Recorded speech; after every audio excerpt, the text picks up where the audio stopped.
तो आप ये जो मेरा रील है उसको लाइक कीजिए, फॉरवर्ड कीजिए और चैनल को सब्सक्राइब भी कीजिए। एक केस आया सुप्रीम कोर्ट के सामने। ये सेक्शन 74 कॉन्ट्रैक्ट एक्ट 1872 का के तहत आया और इसमें फैक्ट्स ये है कि फ्लैट परचेजर्स ने गोदरेज समिट प्रोजेक्ट गुड़गांव में हरियाणा उसमें फ्लैट बुक किए थे 2014।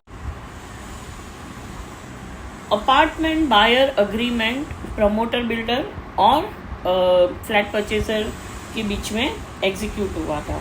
इसके अंदर एक फॉरफीचर क्लॉज था कि अगर फ्लैट ओनर ये जो अग्रीमेंट है अपार्टमेंट ओनर बायर अग्रीमेंट वो कैंसिल करता है तो उसका कॉन्सिक्वेंसेस क्या होगा कि अपार्टमेंट रेडी है और बायर पोजीशन नहीं लेता है तो बिल्डर उसका जो है वो पेमेंट है वो फोरफिट कर सकता है।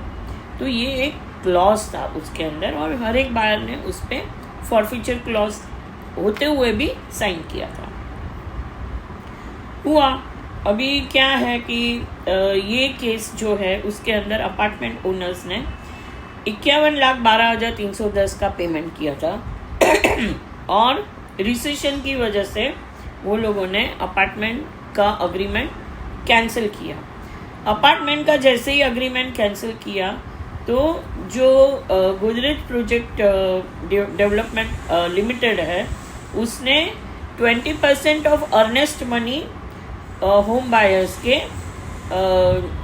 फॉरफिट किए क्योंकि उन लोगों ने ये जो अग्रीमेंट था वो नेचुरली वो बिल्डर है तो उसने भी अपना मैन पावर पैसा वो सब लगाया हुआ है तो उसको भी तो लॉस होता है। तो ये फॉरफीचर क्लॉज होता है हर एक अग्रीमेंट में होता है मगर 20% फॉरफीचर अर्नेस्ट मनी के 20% जो है वो फॉरफिट करने का वो उसके अंदर प्रावधान था।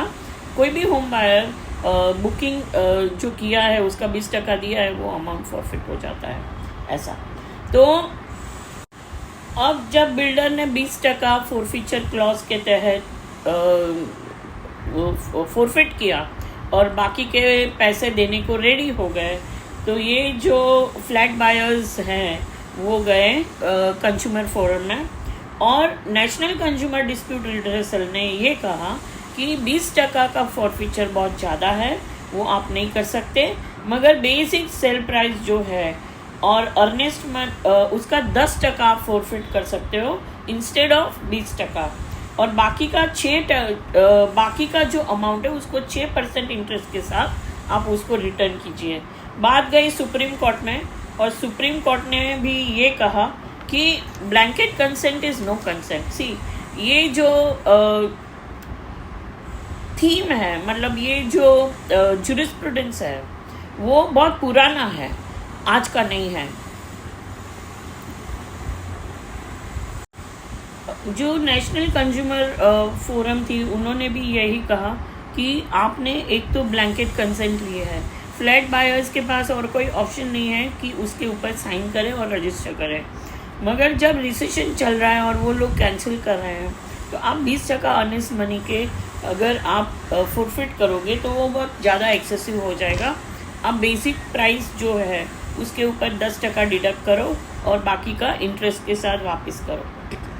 तो मैटर जब कोर्ट में आई सुप्रीम कोर्ट में अपील में गोदरेज प्रॉपर्टीज़ ने अपील की तो सुप्रीम कोर्ट ने भी यही कहा कि कॉन्ट्रेक्चुअल टर्म्स ऑफ अग्रीमेंट जो थे वो एक वन साइडेड ऑलवेज होते हैं क्योंकि वो रेडी होता है इन लोगों का अग्रीमेंट जो प्रमोटर और फ्लैट परचेजर का अग्रीमेंट होता है वो रेडी होता है और अगर आपको फ्लैट पसंद आया सब कुछ ठीक है आपने टाइटल चेक कर लिया सब कुछ बराबर है तो आप परचेज करते हैं तो आपको वही साइन करना है। तो ये कोर्ट ने कहा ये अनफेयर ट्रेड प्रैक्टिस है और कंज्यूमर प्रोटेक्शन के तहत और ये जो वन साइडेड क्लॉजेस है वो कंज्यूमर प्रोटेक्शन एक्ट की धारा 2(1)(r) are for reference 2(1)(r) के तहत भी ये गलत है वायोलेटिव है। तो कोर्ट ने कहा कि आप ये नहीं कर सकते। फोरफीचर ऑफ ऑनेस्ट मनी इस तरह से पेनल्टी के तहत आप डिडक्ट नहीं कर सकते और फॉरफिट भी नहीं कर सकते।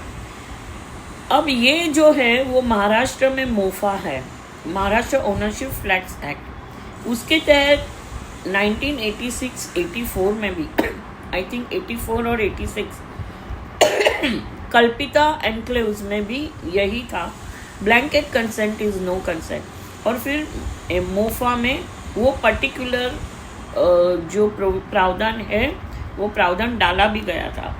तो ये मोफा और 74 ऑफ कॉन्ट्रैक्ट एक्ट और कंज्यूमर प्रोटेक्शन एक्ट, ये सब एक ही लाइन में है। और जो उन लोगों का पर्पस है वो यही है कि ब्लैंकेट कंसेंट अगर दी है तो वो कंसेंट नहीं कहा जाता। तो उसी के तहत ये जो है उसमें गोदरेज प्रॉपर्टीज़ को मना किया और ये डायरेक्शन दिया कि आप पेनल्टी नहीं ले सकते, आप जो फोरफिट करना है वो प्रोविजनली जो कानूनन है वो आप कर सकते हैं।